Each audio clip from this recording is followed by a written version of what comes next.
Good morning every students. देखिए आज कक्षा 10 का नया यूनिट स्टार्ट करेंगे। वैदिक गणित अपना कंप्लीट हो चुका है। कोई प्रॉब्लम्स किसी स्टूडेंट्स को आई नहीं है क्योंकि किसी ने भी प्रॉब्लम समस्या से अवगत नहीं करवाया। तो आज यूनिट 2 स्टार्ट करते हैं हम। और यूनिट 2 है आपके क्लास 10th सब्जेक्ट मैथ,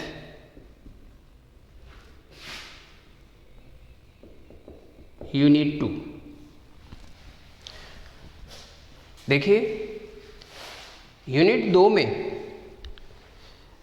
आपको कुछ परिभाषाओं से थोड़ा सा अवगत करवाता हूँ। संख्याओं के प्रकार,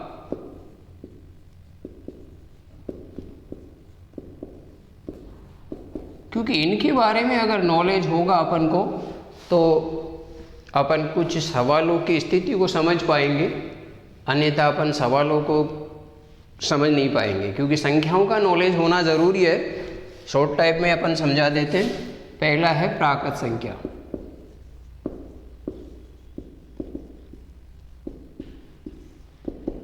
नेचुरल नंबर बोलते हैं इसको।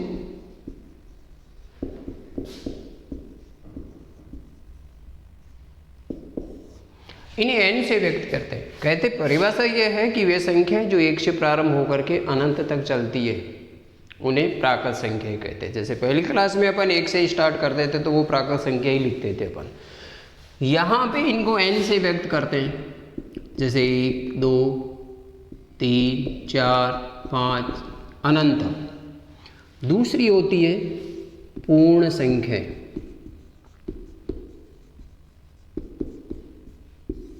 इनको होल नंबर्स बोलते हैं।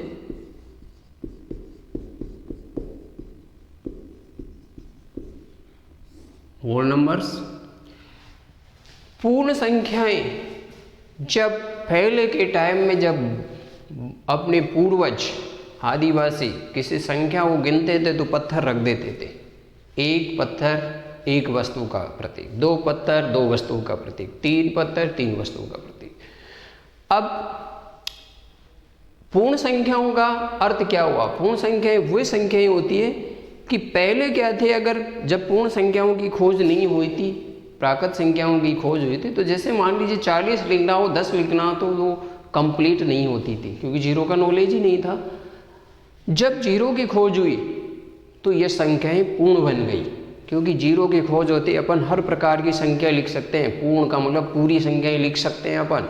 10 भी लिख सकते हैं, 100 भी लिख सकते हैं, 1000 भी लिख सकते हैं, 300 भी लिख सकते हैं। तो यानी वे संख्याएं जो शून्य से स्टार्ट होती हैं उन्हें पूर्ण संख्याएं कहते हैं। इन्हें W से व्यक्त करते हैं अपन। 0, 1, 2, 3, 4, 5 अनंत तक। तो देखिए 0 स्टार्ट होने पर ये पूर्ण बन गई, 0 स्टार्ट नहीं था तो वो प्राकृत रह गई थी। अब तीसरी संख्या है आपके पूर्णांक संख्याएं, इंटीजर्स नंबर बोलते हैं।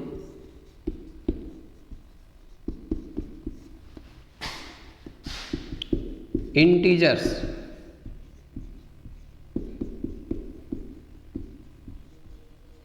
नंबर।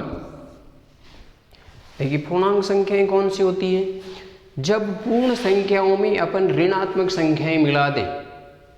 पूर्ण संख्याओं में ऋणात्मक संख्याएं मिलाने पर पूर्णांक संख्याएं बनती हैं। इन्हें I या Z से व्यक्त करते हैं। जैसे इधर भी आपके -5, -4, -3, -2, -1, 0, 1, 2, 3, 4। कहने का मतलब यह है कि पूर्ण संख्याओं में अगर ऋणात्मक संख्याएं मिलाने पर पूर्णांक संख्या इंटीजर्स नंबर्स बनती है। कहने का मतलब यहाँ पे 0 से लेकर के इधर वाले आपकी पूर्ण संख्या है, इसमें ऋणात्मक संख्या ये मिला दी, इसका मतलब ये पूर्णांक संख्याएं बन गई। चौथी होती है प्रमेय संख्याएं।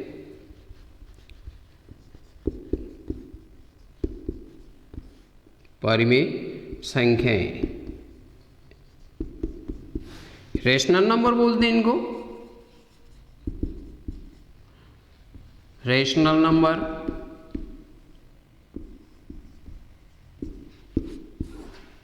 छोटी क्लासों में भी आपने पीछे पढ़ा होगा परिमेय संख्या, 7वीं 8वीं में भी अपने खूब आई है परिमेय संख्या कि जो बटा के रूप में लिखी जाती है, वे संख्याएं जो p बटा q के रूप में लिखी जाती है उन्हें हम परिमेय संख्याएं कहते हैं, जहां q नॉट इक्वल टू 0 होना चाहिए, यानी q नॉट इक्वल टू 0 होना चाहिए, क्योंकि हर का मान 0 नहीं होना चाहिए। इन्हें q से व्यक्त करते हैं हम, यानी p बटा q के रूप में, और q नॉट इक्वल टू 0 हो।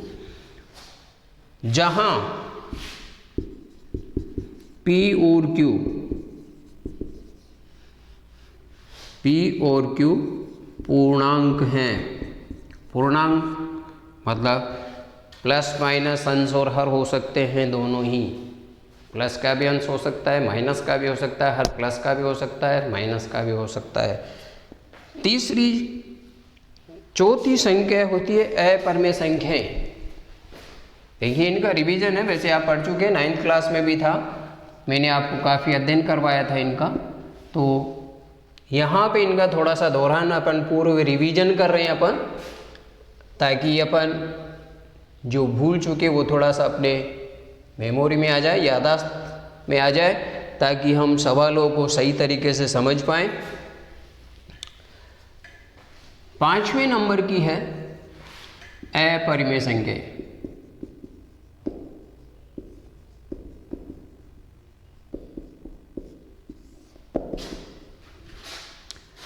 इरेशनल नंबर बोलते हैं इंग्लिश में इनको,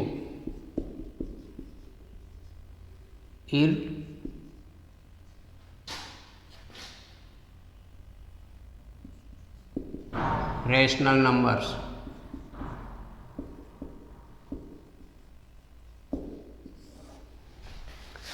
जस्ट परिमेय संख्या की जस्ट विपरीत हैं, मतलब कहने का मतलब यह है कि परिमेय संख्या p बटा q के रूप में लिखी जाती है और अपरिमेय संख्या बटा के रूप में नहीं लिखी जाती है, यानी वे संख्याएं जो p बटा q के रूप में नहीं लिखी जाती है, वे संख्याएं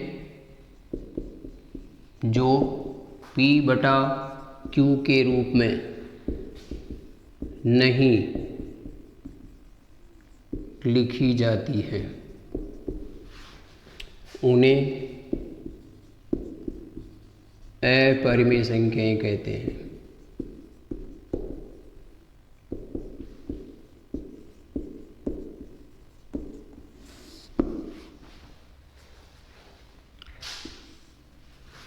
उन्हें अपरिमेय संख्या, जैसे फॉर एग्जांपल जैसे √2, √3, √5, √7, √11, ये यानी इनका अपन वर्गमूल निकालेंगे तो वो एक पूर्ण संख्या में नहीं निकलेगा, यानी सीमित संख्या में नहीं निकलेगा, अनंत तक चलता ही रहेगा। जैसे 0.4, 3, 2, 1 ऐसे डैश डैश 3.3, 4, 5, 6 कुछ भी आगे डैश डैश तक अनंत तक हो तो उनके अपन p बटा q के रूप में नहीं लिख सकते हैं उन्हें। छठे नंबर की होती है वास्तविक रियल नंबर, क्योंकि इस यूनिट का नाम ही है रियल नंबर, वास्तविक संख्याएं।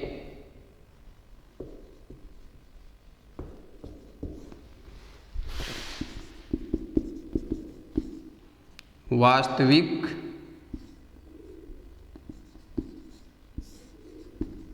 संख्याएं,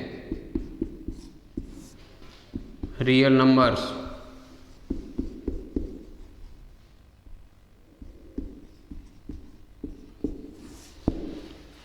इन्हें आर से व्यक्त करते हैं, ये p और q का मिश्रण होता है, p और t का, क्योंकि इन्हें t से व्यक्त करते हैं अपन अपरिमेय संख्याओं को, q और t, अर्थात परिमेय और अपरिमेय संख्याओं के समूह को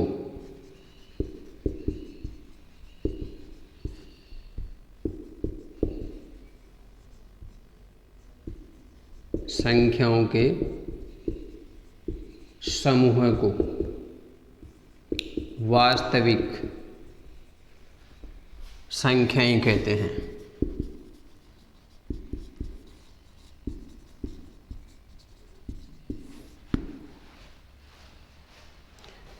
तो देख लीजिए आपके परमेय और अपरिमेय संख्याओं के समूह को दोनों मिला करके जो संख्या बनेगी वो रियल नंबर यानी वास्तविक संख्या बनेगी।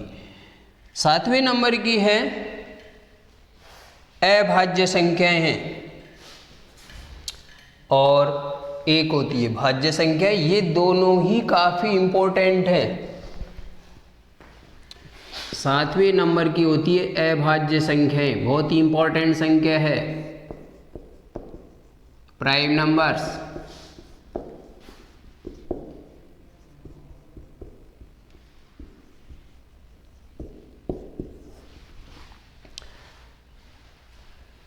बहुत जगह इसकी आवश्यकता पड़ेगी आपको। अभाज्य संख्या का अर्थ यह होता है कि वे संख्याएं जिसमें खुद के अलावा अन्य संख्या का भाग नहीं जाता हो, वे संख्याएं जिसमें खुद के अलावा अन्य संख्या का भाग नहीं जाता हो, उन्हें अभाज्य संख्याएं कहते हैं। मतलब जैसे 2, 3, 5, 7, 11, 13, 17, 19, 23, 29, 31 ये हैं। तो इस तरीके से देखिए 2 में 2 का ही जाएगा, 3 में 3 का, 5 में 5 का, 7 में 7 का, 11 में 11, यानी खुद के अलावा अन्य संख्या का भाग नहीं जाएगा।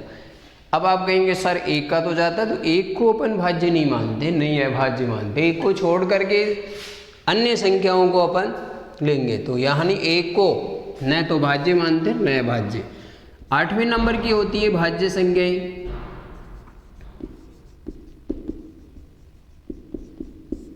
Composite number,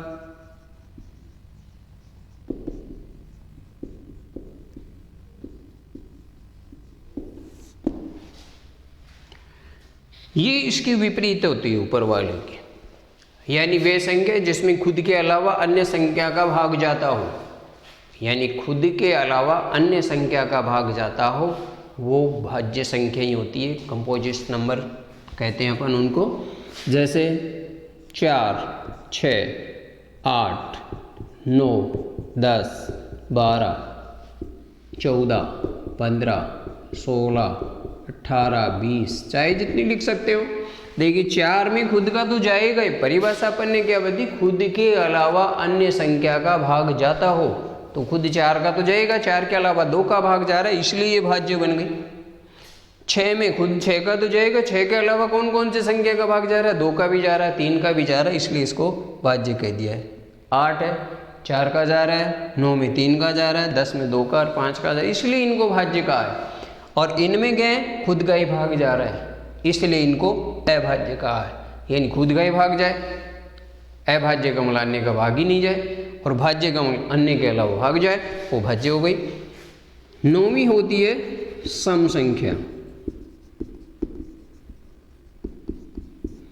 even number.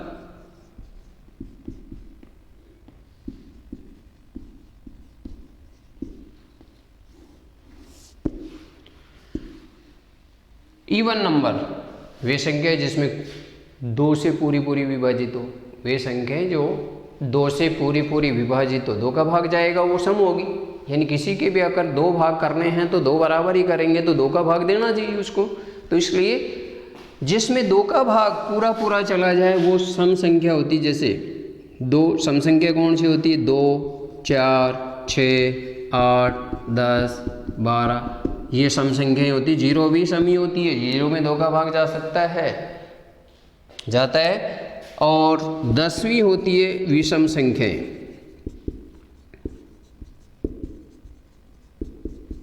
Odd numbers.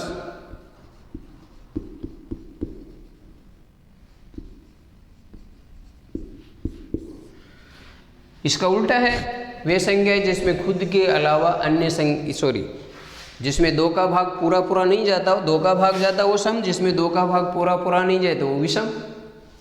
जैसे 1, 3, 5, 7, 9, 11, 13, 15, 17, 19 इस तरीके से। यानी खुद के 2 का भाग इनमें किसी में ही नहीं जाएगा, जाएगा तो पॉइंट में जाएगा। 2 बराबर इससे पूर्ण संख्या में नहीं हो सकते, पॉइंट में तो कर सकते, लेकिन पूर्ण संख्या में अगर 2 पूरा भाग चला जाए वो तो सम हो गई, जिसमें 2 का भाग नहीं जाएगा वो भी सम संख्या हो गई। तो इस तरीके से अपन ने संख्याओं का थोड़ा सा एक दौरान किया है। 9th क्लास में वैसे अपन अध्ययन कर चुके थे, उन्हीं का थोड़ा सा रिवीजन लिया है ताकि अपन हर सवाल में आने वाली प्रॉब्लम को दूर कर सके। अब देखिए अपने मेन उद्देश्य पे आते हैं, प्रश्नवाली से रिलेटेड।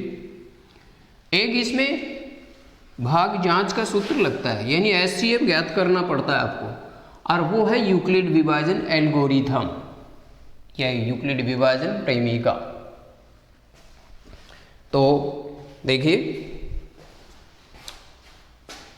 यूक्लिड विभाजन एल्गोरिथम, इसको दूसरे नाम से भी जानते हैं, यूक्लिड विभाजन प्रेमिका भी कहते हैं। इन दोनों की जगह कोई सा भी नाम अपने प्रश्न में आता है। देखिए यूक्लिड क्या था, एक गणितज्ञ था, यूनान का बहुत ही अच्छा गणितज्ञ था।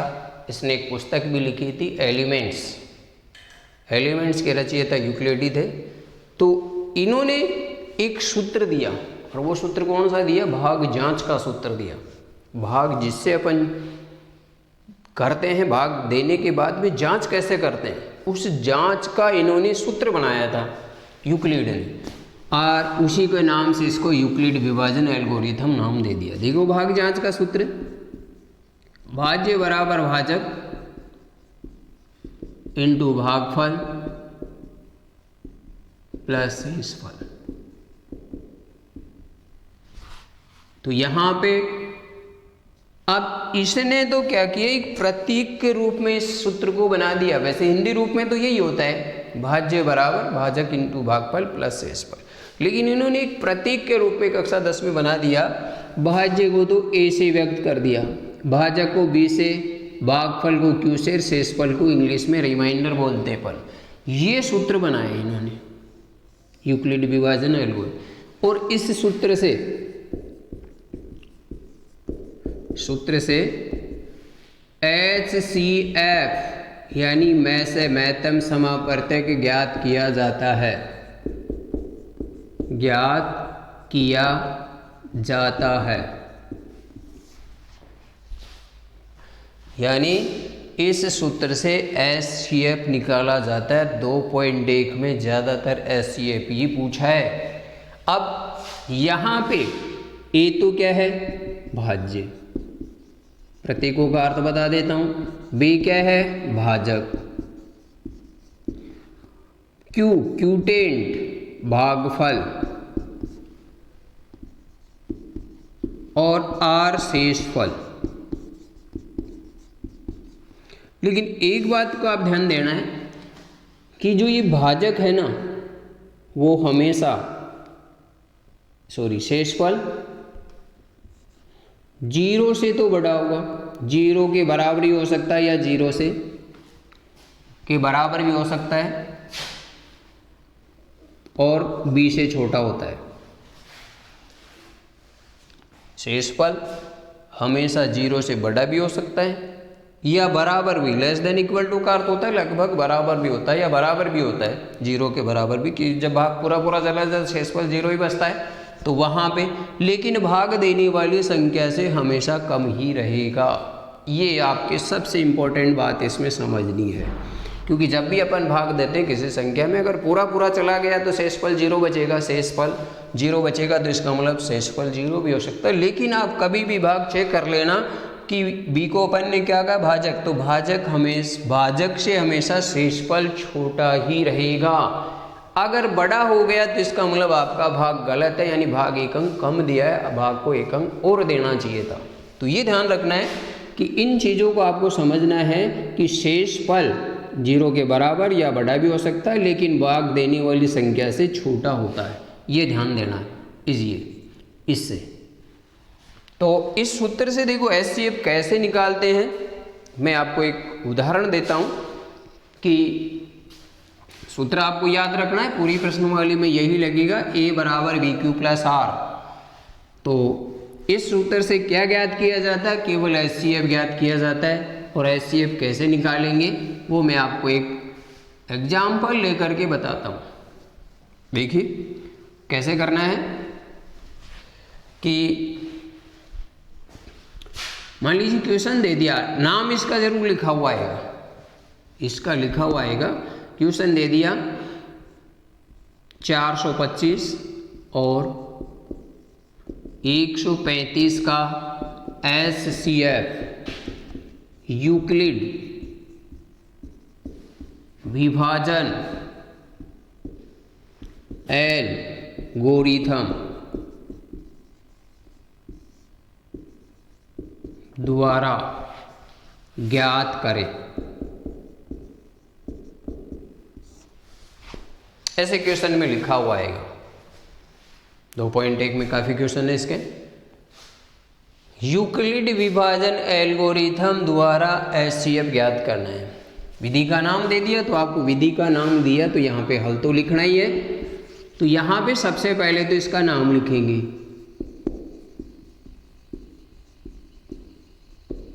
यूक्लिड विभाजन एल्गोरिथम।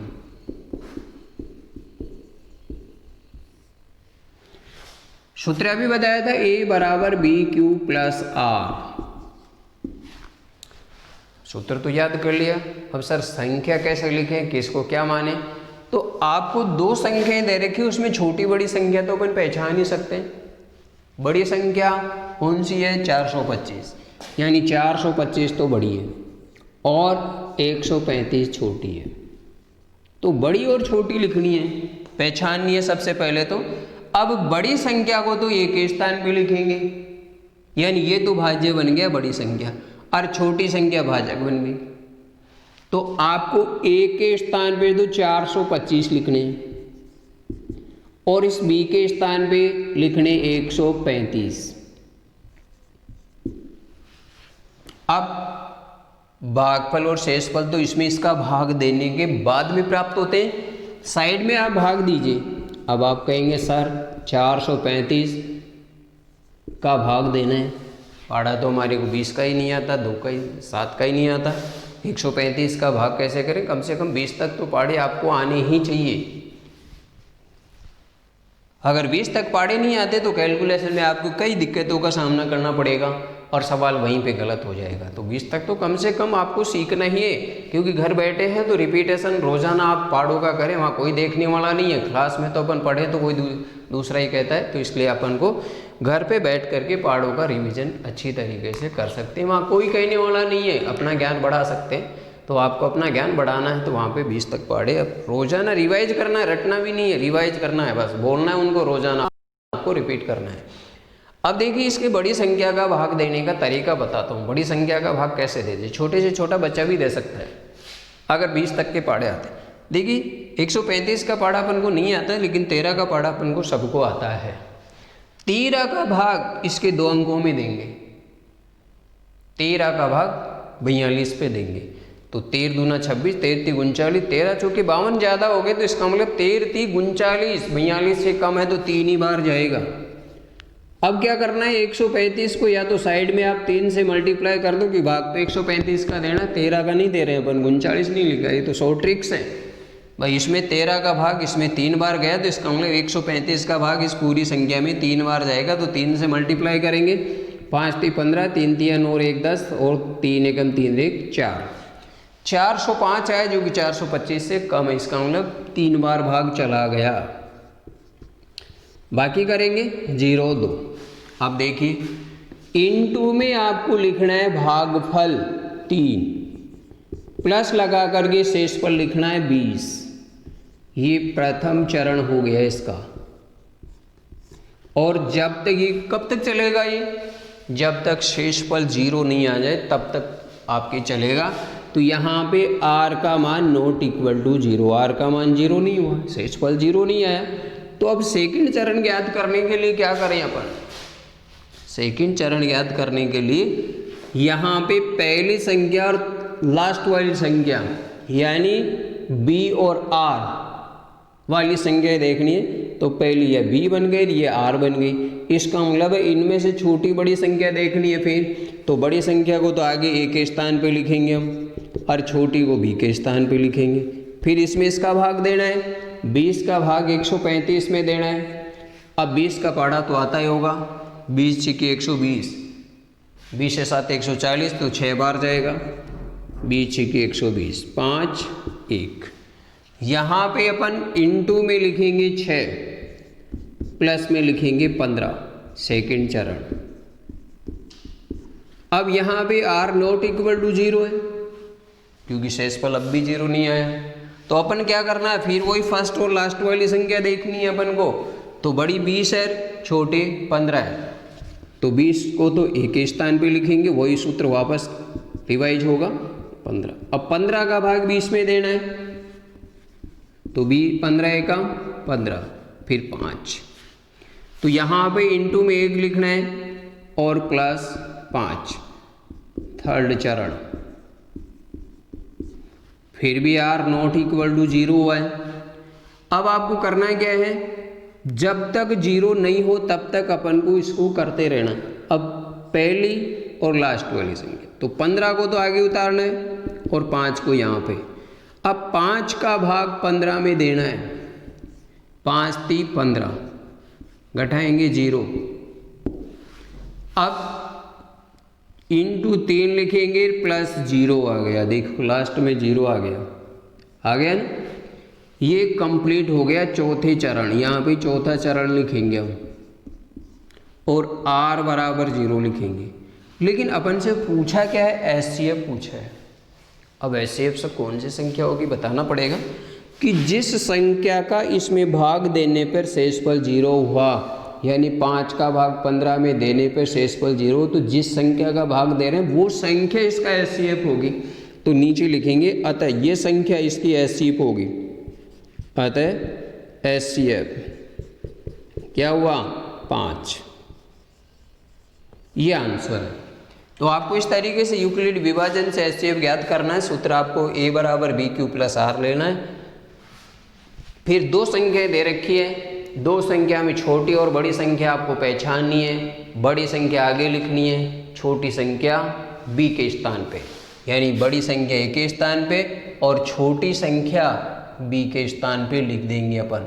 फिर इसका इसमें भाग देंगे, 135 का 425 में 3 बार बड़ी संख्या का भाग देना मैंने बताया। 13 का भाग 42 में 3 बार गया, तो 3 को 135 से मल्टीप्लाई करके इसके नीचे लिख देंगे, फिर घटा देंगे।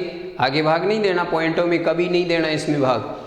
शेषफल भागफल ज्ञात कर लिया तो भागफल तो इंटू में लिखा जाएगा, शेषफल प्लस में लिखा जाएगा। ये फर्स्ट चरण कंप्लीट कर लिया अपन ने। सेकंड चरण चलाने के लिए फर्स्ट और लास्ट वाली संख्या देखनी। यहाँ पे चाहे कितनी बड़ी संख्या है वो नहीं लेनी है आपको, फर्स्ट और लास्ट वाली संख्या में देखना है। तो फर्स्ट ये है, लास्ट वाली ये, बीच वाली ये नहीं लेनी है। कई जगह ये भी बढ़िया है कि ये नहीं लेनी है।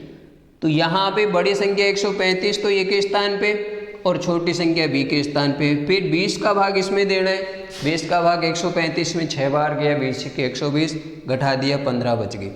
तो यहाँ पे इंटू में 6 उतार दिया, शेषफल 15 बचे तो 15 यहाँ पे उतार दिए। सेकंड चरण हो गया। फिर आगे करना है, क्योंकि नीचे लिखेंगे r नॉट इक्वल टू 0, क्योंकि r बराबर 0 नहीं हो रहा। जब r बराबर 0 हो जाएगा तो वहाँ पे लिख देंगे हम। फिर 20 को आगे ले लिया और 15 को यहाँ पे ले लिया।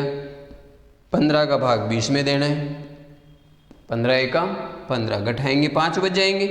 तो यहाँ पे इंटू में 1 लिख दिया, प्लस शेषफल 5 लिख दिया। अब आपको क्या लेना है, फिर भी अपन 0 नहीं हुआ, तीसरा चरण हो गया। आगे और कंप्लीट करना है। तो 15 और 5 में बड़ी संख्या 15 तो आगे लिखेंगे, 5 यहाँ पे लिखेंगे। 5 का भाग 15 में देना, तो 5 का भाग 15 में 3 बार गया, 5 3 15, घटाएंगे तो 0। यहाँ पे कंप्लीट हो गया, शेषफल 0 आ गया, 0 लिख दिया। तो r बराबर 0 लिख दिया इधर। ये d नहीं है, d 0 ही है, कभी आप d समझ जाए। अतः जिस संख्या का भाग अपन ने देने पर भागफल शेषफल 0 आया, वो संख्या इसका HCF होगी, न कि 3। भाजक इसका HCF बनेगा। ठीक है, इस तरीके से अपन को यूक्लिड विभाजन से अपन को सवाल करने हैं। अब देखिए अपन 2.1 के सवाल लेते हैं। कुछ सवाल ऐसे हैं हिंदी मीडियम में जो यूक्लिड विभाजन से संबंधित ही है। तो पहला सवाल अपन ले रहे हैं इसमें 2.1 का।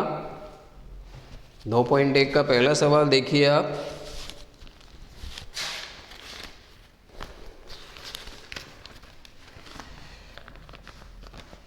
एक्सरसाइज यानी प्रश्नवाली 2.1 का फर्स्ट क्वेश्चन है। इंपॉर्टेंट है, तीनों ही अभी तक बोर्ड में नहीं है, हो सकता है इस बार आ जाए। दर्शाइए कि एक विषम संख्या, विषम धनात्मक पूर्णांक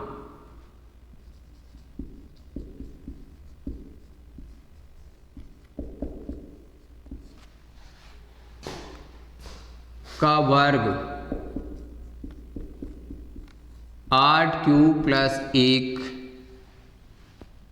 का रूप होता है।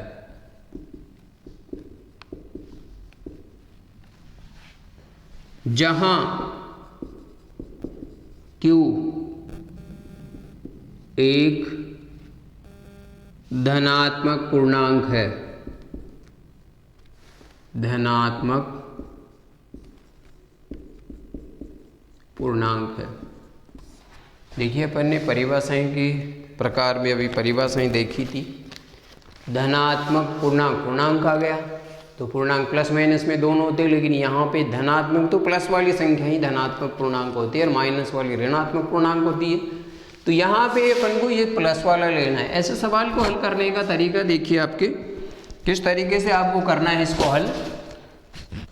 तो देखो हल 3 प्रकार के क्वेश्चन है, पहला दूसरा तीसरा, सब में एक ही मैकेनिज्म रहेगी। यहाँ पे सबसे पहले लिखेंगे माना धनात्मक पूर्णांक ए लेना है। यूक्लिड विभाजन, क्योंकि ये यूक्लिड विभाजन से संबंधित है, BQ + R के रूप में ही है, तो यहाँ पे यूक्लिड विभाजन का फॉर्मूला लिखेंगे। यूक्लिड विभाजन एल्गोरिथम, तो ये क्या था, A = BQ + R। अब यहां पे B का मान लेना है अपन को, और B का मान आप जानते हैं Q के आगे होगा वो B का मान होगा, Q के आगे होगा वो B का मान होगा। तो यहां पे देखिए B का मान अपन वैसे 8 लेना है, और मैंने अभी आपको बताया था, ये सूत्र बताया था उस समय, यानी R का मान 0 के बराबर या 0 से लेकिन B से छोटा होगा। तो यहां पे B का मान अपन ने 8 ले लिया, तो अतः शेषफल क्या होगा,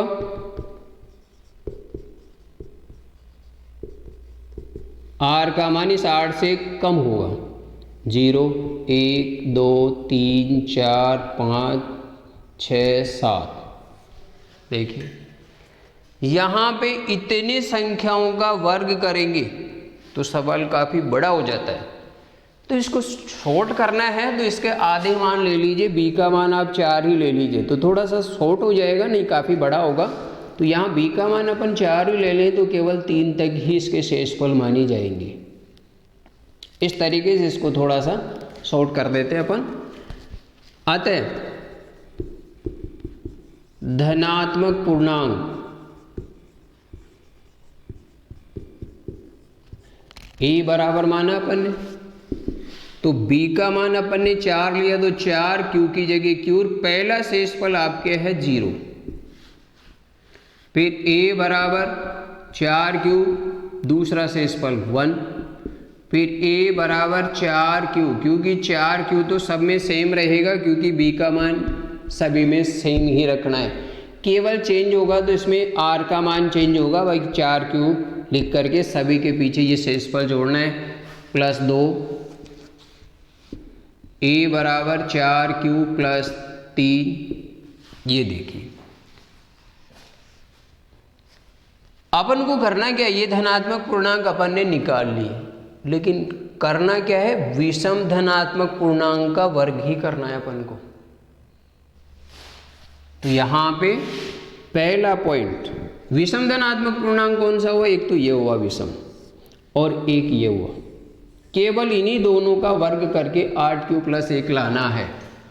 देखते हैं हम, a बराबर 4q + 1, क्या करना है, दोनों पक्षों का वर्ग करना है, दोनों पक्षों का वर्ग। तो यहाँ पे a का भी वर्ग होगा और 4q + 1 का भी वर्ग होगा। यहाँ पे सर्वसमीका कौन सी लगेगी, a + b का होल स्क्वायर, यानी a² + 2ab + b²। तो a के स्थान पे 4q है, 4q का वर्ग करोगे आप ऐसे, प्लस 2 × 4q × 1 और 1 का वर्ग। देखिए a के स्थान पे 4q आ गया, b के स्थान पे 1 आ गया, तो अपन ने इसी के अकॉर्डिंग खोल दिया, 4q का वर्ग कर दिया प्लस 4q × 1 लिख दिया प्लस 1 का स्क्वायर। 4 का वर्ग 16, q का q² हो जाएगा, प्लस इन दोनों को गुणा करेंगे तो 8q + 1 का वर्ग 1। इनमें से कॉमन लेना है अपन को, 8q कॉमन ले लिया तो यहाँ पे 8 दूनी 16, q² में q का भाग q, प्लस 8q में 8q का भाग एक बार जाएगा प्लस 1। अपन को लाना क्या, 8q + 1 है, तो अपन क्या करते हैं, इस पूरे के स्थान पे q ले लेते हैं अपन, यानी q बराबर q कोष्टक 2q + 1 ले लेंगे, ये मान लिया अपन ने। अब यहाँ पे देखिए 8 इस पूरे की जगह q लिख देंगे हम, और पीछे 1 है, इति सिद्धम।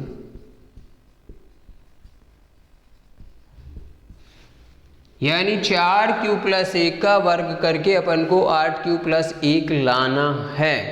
तो अपन ने यहाँ पे दोनों पक्षों का वर्ग करेंगे, a का वर्ग कर दिया, 4 यहाँ पे दो संख्या तो कोष्टक बना करके वर्ग करेंगे, ऐसा नहीं 4q का वर्ग कर दिया और 1 का 16q + 1 नहीं लिखना है, आपको ये ध्यान रखना है। तो अपन को यहाँ पे फिर 4q + 1 का होल स्क्वायर, तो a + b के होल स्क्वायर से इनको हल करना है। तो 4q का वर्ग कर दिया, प्लस 2 तो कौन से आएंगे, ये आएंगे, a के स्थान पे 4q, b के स्थान पे 1 प्लस 1 का वर्ग, 4 का वर्ग 16, q का q², 4 दूनी 8, q को 1 से गुणा करेंगे q, तो 8q और 1 का वर्ग 1। अब यहाँ से अपन ने 8 भी कॉमन आ रहा है, केवल दो ही पदों में, लास्ट वाले में नहीं लेना है, 8 और q कॉमन आ रहा है, तो 8 का भाग 16 में 2 बार, q² में q का भाग q बार जाएगा, और 8q में 8q का भाग 1 बार जाएगा। तो यहाँ पे देखो q है, q कोष्टक 2q + 1 की जगह अपन q लिख देंगे अपन, क्योंकि मान सेम बनाना है, तो यहाँ पे इस पूरे के स्थान पे q लिख देंगे, तो 8q + 1 आ जाएगा। अब तीसरे को भी अपन हल करेंगे, यानी इसका भी क्यूब करके यही चीज निकालनी है। देखिए अपन तीसरे का भी वर्ग कर रहे हैं अपन,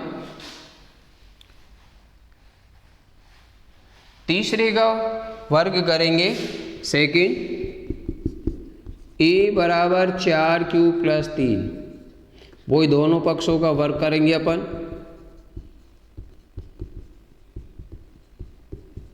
तो a का होल स्क्वायर, 4q + 3 का होल स्क्वायर, वही तरीका आपकी a + b का होल स्क्वायर वाली सर्वसमीका लगानी, इधर तो a² हो जाएगा, 4q का वर्ग प्लस 2 × 4q × 3 प्लस 3 का स्क्वायर, a की जगह 4q रख दो, b की जगह 3 रख दो। अब 4q का वर्ग 16q², 4 दूनी 8, 8 दिया 24, q + 9। अब देखिए लास्ट में 1 भी लाना है, यानी ये लाना है, कहने का मतलब 8q + 1 लाना है। तो कैसे करें, 1 कैसे आएगा, तो हम लास्ट वाली संख्या के टुकड़े कर देंगे, 9 को अपन 8 + 1 लिख सकते हैं अपन, तो 16 Q square plus 24 Q plus 8 plus 1, इनमें से 8 कॉमन ले लेंगे हम। 8 कॉमन ले लेंगे तो 8 दूनी 16 क्यू स्क्वायर, 8 दिए 24 क्यू और 8 एकम 8 प्लस 1। अब देखिए यहाँ पे इस कोष्टक की जगह वही अपन माना क्यू बराबर 2q square plus 3q plus 1 ले लेंगे अपन, और तो ये आपके मान वही 8q प्लस 1 बन जाएगा इति सिद्धम। तो इस प्रकार से अपन को सिद्ध करना है कि सवाल देख लीजिए, दर्शाइए कि एक विषम धनात्मक पूर्णांक का वर्ग 8q प्लस 1 का रूप होता है जहाँ q एक धनात्मक पूर्णांक है। तो अपन को 3 सवाल हैं ऐसे, आपके 2 ऐसे ही हैं तो वो आपको करने हैं। सबसे पहली लाइन ये लिखेंगे, धनात्मक पूर्णांक ये मान लेंगे, यूक्लिड विभाजन जो सूत्र है वो लिख देने, और यहाँ पे b, अब देखिए यहाँ पे अगर 8 लेते तो यहाँ तो केवल 2 का ही अपन ने वर्ग किया। अब यहाँ पे अगर मान लीजिए 8 लेते तो 4, 5, 6, 7 इन 2 का वर्ग और करना पड़ता, तो अपन को 2 का वर्ग कर दो या इनका वर्ग कर दो, तो अपन ने सवाल को थोड़ा सा अपन ने शॉर्ट कर लिया। तो इस तरीके से अपन को मान इसका 4 ले लेंगे अपन b का मान, तो यहाँ पे r का मान 4 से छोटा होगा क्योंकि 4 के बराबर तो लेना ही नहीं है ना b का मान, तो इसलिए 3 तक ले लिया अपन ने। तो यहाँ पे 0, 1, 2, 3 अतः धनात्मक पूर्णांक क्या हुआ a बराबर, क्योंकि मान इसी से, क्योंकि धनात्मक पूर्णांक a माना था और इसमें धनात्मक पूर्णांक ही अपन को निकालने, तो यहाँ पे धनात्मक पूर्णांक निकालने का मतलब है b के स्थान पे 4 ले लेंगे, 4q, शेष पल पहला आया 0 तो यहाँ पे 4q प्लस 0 लिख दिया। फिर a बराबर b के स्थान पे वही 4 और r का मान 1 है तो a बराबर 4q प्लस 1 हो गया। फिर 2 शेषफल जोड़ देंगे और 3 शेषफल, लेकिन सबका वर्ग नहीं करना है क्योंकि यहाँ पे आपको सवाल में कंडीशन दे रखी है केवल विषम वाले का ही वर्ग करके ये निकालना है, सम वाले का नहीं करना है, तो आपको ये ध्यान रखें। तो इस तरीके से दोनों का ही अपन करेंगे। 2 सवाल और हैं आपके, वो इसी से रिलेटेड है जो आपको करने हैं। एक और बता देता हूँ मैं, तीसरा आपको करना है क्योंकि एक सवाल 2 सवाल अपन कर ले, तीसरा तो अपन को हैबिट डालनी है कि मेरे को ही करना चाहिए ताकि मेरे भी कुछ समझ में आए। तीसरा सवाल ऐसे है, देखो सॉरी तीसरा तो आपको करना है यूक्लिड विभाजन। देखो नाम दे दिया इसने, विभाजन की जगह प्रेमी का नाम दिया है, द्वारा दर्शाइए कि किसी भी धनात्मक पूर्णांक संख्या का घन, देखिए उसमें वर्ग था, यहाँ पे घन आ गया, घन का मतलब क्यूब करके निकालना है, यानी 9q या 9q प्लस 1 या 9q प्लस 3 सॉरी 8 है, जहाँ q धनात्मक पूर्णांक है।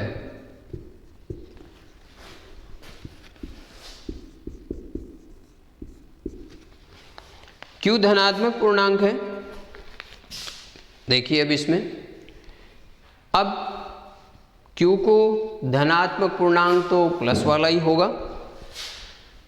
अब यहाँ पे मैंने 3 पॉइंट बताए थे, वो तो इसमें भी सेम वैसे के वैसे ही आपको लिखने हैं। तो पहले धनात्मक पूर्णांक a मानेंगे अपन, फिर यूक्लिड विभाजन वाला सूत्र लिख देंगे, फिर b का मान इसमें से छांटेंगे अपन और 0 less than equal to r less than b लिखेंगे अपन।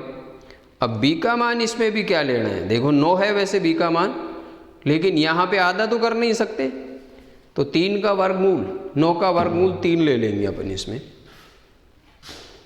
तो सवाल, क्योंकि यहाँ घन करना पड़ेगा तो काफ़ी बड़ा होगा मान। हल, सबसे पहले वही पॉइंट माना धनात्मक पूर्णांक, ये है यूक्लिड विभाजन वाला सूत्र a बराबर बी क्यू प्लस आर, एक ही नाम लिखा हुआ है तो लिखना ही है। b का मान अपन आधा न करके 3 ले लेते अपन, इसका वर्गमूल ले लेते, आधा 4 पॉइंट में नहीं लेना है। 0 less than equal to r less than b, 0 less than r less than 3, तो अतः संभावित शेषफल क्या होंगे इसके,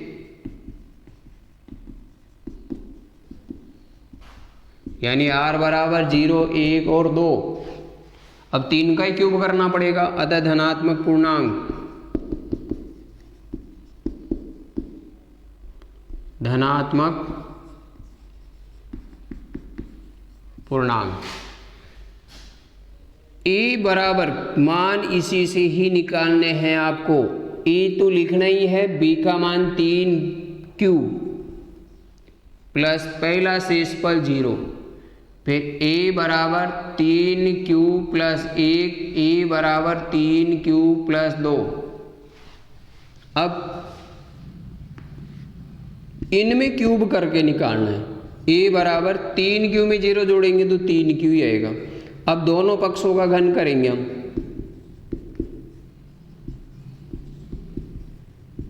घन का मतलब क्यूब करेंगे, 3q।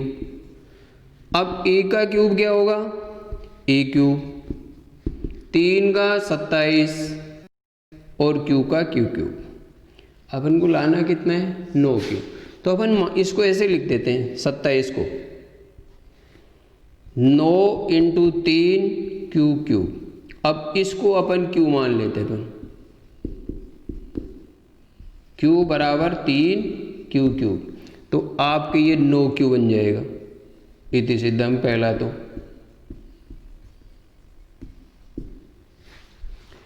सेकंड, इसका क्यूब करना है, तो इसका क्यूब देखिए कैसे करेंगे। तो पहले का तो क्यूब कर लिया, दोनों पक्षों का क्यूब कर दिया, तो a क्यूब बन गया, 3 का क्यूब 27 और q का q क्यूब। आपको लाना कितना है, फर्स्ट का वर्ग करने घन करने पर 9q, तो आपके 9 इंटू 3 लिख सकते हैं इसको, और q का q क्यूब, इसको अपन q लिख देते हैं, अपन 3q क्यूब को q लिख देते हैं, तो 9q पहला पॉइंट इतने सिद्ध। दूसरा पॉइंट, a बराबर आपको क्या लेना है, 3q प्लस 1 लेना है। दूसरा पॉइंट में अपन ले रहे हैं a बराबर 3q प्लस 1, दोनों पक्षों का घन करेंगे अपन, तो a का क्यूब और 3q प्लस 1 का क्यूब। अब यहाँ पे पहले वाले में वर्ग वाली सर्वसमीका लगी थी, यहाँ पे क्यूब वाली सर्वसमीका 9th क्लास में थी, यानी a का क्यूब प्लस b का cube plus 3a square b plus 3, या वैसे कोष्टक में भी होती थी ये 3ab कोष्टक a प्लस b, कैसे भी कर सकते हैं। इसको खोलेंगे तो 3a स्क्वायर भी आ जाएगा, 3ab स्क्वायर आ जाएगा।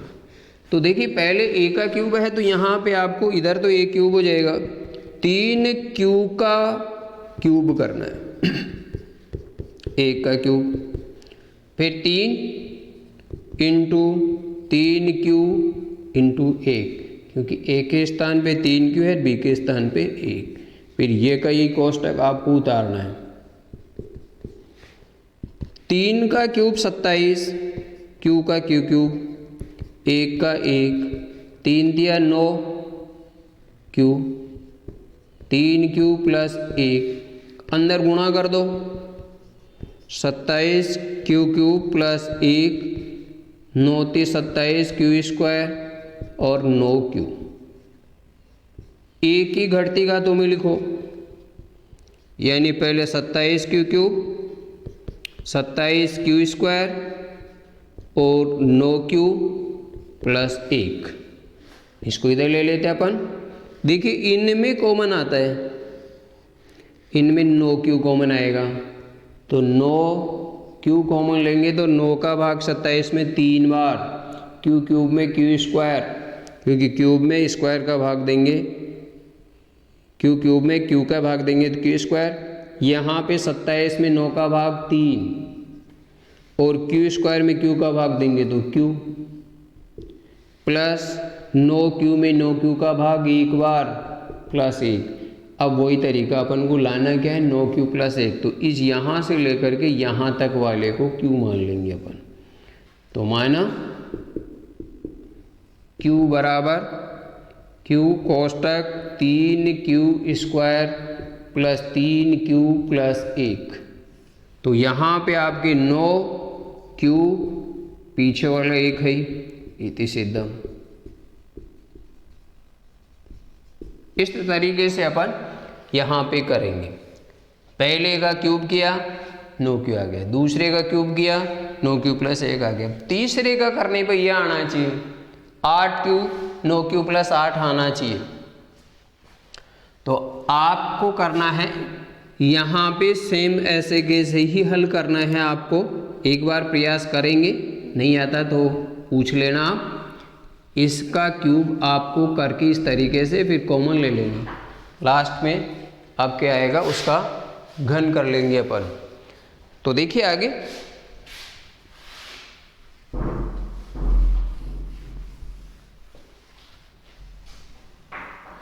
अब